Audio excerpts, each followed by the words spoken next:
Assalamualaikum warahmatullahi wabarakatuh. Salam sejahtera bagi kita semua.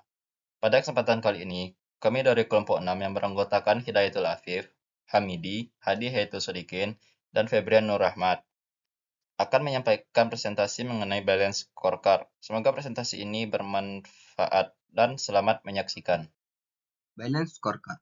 Balance Scorecard adalah kerangka kerja manajemen strategis yang dirancang untuk membantu organisasi melacak kinerja mereka dan mencapai tujuan strategis. Karakteristik umum Balance Scorecard. Yang pertama, komprehensif. Balance Scorecard memperluas perspektif pengukuran kinerja tidak hanya dari sisi keuangan, tetapi juga mencakup perspektif pelanggan, proses bisnis internal, serta pembelajaran dan pertumbuhan. Hal ini membantu perusahaan menghadapi lingkungan bisnis yang kompleks dan menjanjikan kinerja keuangan jangka panjang.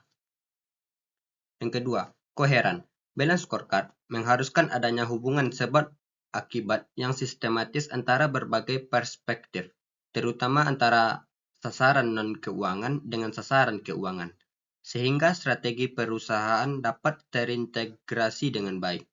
3. Seimbang. Keseimbangan antara keempat perspektif atau keuangan pelanggan, proses bisnis internal, pembelajaran dan pertumbuhan. Sangat penting agar tidak ada suatu perspektif yang mendominasi, sehingga kinerja perusahaan dapat optimal dalam jangka panjang. 4. Terukur. Balance scorecard menggunakan indikator yang jelas dan terukur untuk menilai kinerja di setiap perspektif, sehingga memudahkan evaluasi dan pengambilan keputusan. Strategi perusahaan. Strategi perusahaan adalah rencana jangka panjang yang dirancang untuk mencapai tujuan organisasi dan menciptakan keunggulan kompetitif. Strategi ini mencakup keputusan tentang alokasi sumber daya, penentuan pasar yang ingin dimasuki, produk atau layanan yang ditawarkan, serta bagaimana organisasi bersaing secara efektif. Materi selanjutnya, kategori strategi perusahaan. 1. Strategi pertumbuhan. Fokus pada ekspansi bisnis, seperti memasuki pasar baru atau meluncurkan produk baru. 2. Strategi stabilitas. Menjaga posisi dan kinerja saat ini tanpa perubahan signifikan. 3. Strategi restrukturisasi. Merombak organisasi untuk menghadapi tantangan, seperti mengurangi biaya atau menjual aset yang tidak produktif.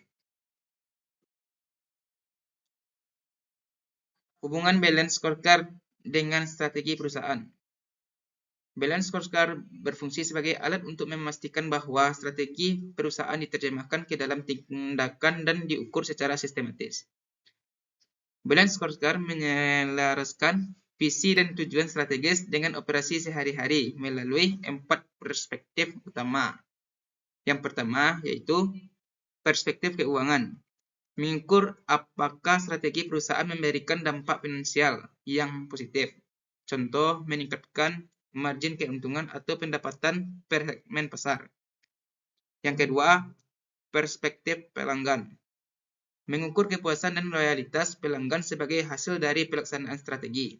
Contoh, peningkatan kepuasan pelanggan melalui layanan yang lebih baik. Yang ketiga, perspektif proses bisnis internal. Menilai aktivitas proses operasional yang mendukung pelaksanaan strategi. Contohnya, memperbaiki waktu penyelesaian produk atau meningkatkan efisiensi manufaktur. Yang keempat, perspektif pembelajaran dan pertumbuhan. Mengembangkan kemampuan karyawan dan inovasi untuk mendukung strategi di masa depan. Contohnya, pelatihan karyawan atau investasi dalam teknologi baru. Kaitan kompensasi dengan balance scorecard. 1. Pengukuran kinerja berbasis BSG. Dalam sistem BSG, kinerja dinilai berdasarkan 4 perspektif utama: keuangan, pelanggan, proses bisnis internal, dan pembelajaran serta pertumbuhan. 2. Penguatan komitmen terhadap strategi. Kompensasi yang terhubung dengan BSG membantu mendorong karyawan agar lebih fokus pada tujuan strategis perusahaan. Contohnya, seorang karyawan yang berhasil meningkatkan efisiensi proses bisnis internal dapat menerima bonus atau insentif yang sesuai. 3. Mendukung pembelajaran dan pertumbuhan. Perspektif pembelajaran dan pertumbuhan dalam BSG sering berhubungan dengan pengembangan kemampuan karyawan. Kompensasi bisa berbentuk investasi dalam pelatihan atau program pengembangan yang meningkatkan kompetensi mereka. 4. Keadilan dan transparansi. Mengaitkan kompensasi dengan indikator BSG memastikan keadilan dalam penghargaan karyawan. Kinerja yang dapat diukur secara objektif membantu mengurangi bias dan meningkatkan transparansi dalam pemberian kompensasi. 5. Mendorong inovasi dan loyalitas karyawan.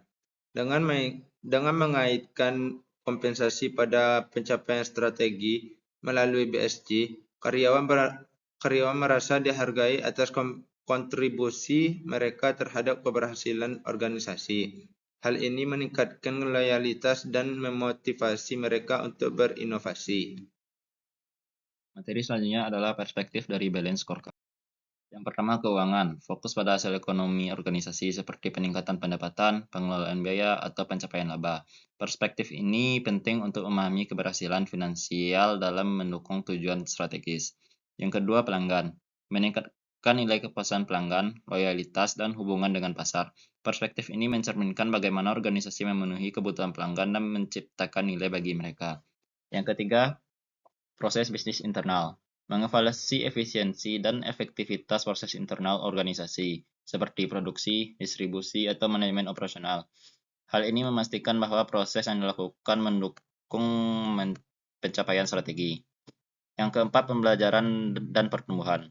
Mengukur kemampuan organisasi untuk berinovasi, mengembangkan karyawan, dan membangun infrastruktur yang mendukung pertumbuhan di masa depan. Perspektif ini melibatkan investasi, teknologi, pelatihan, dan budaya organisasi.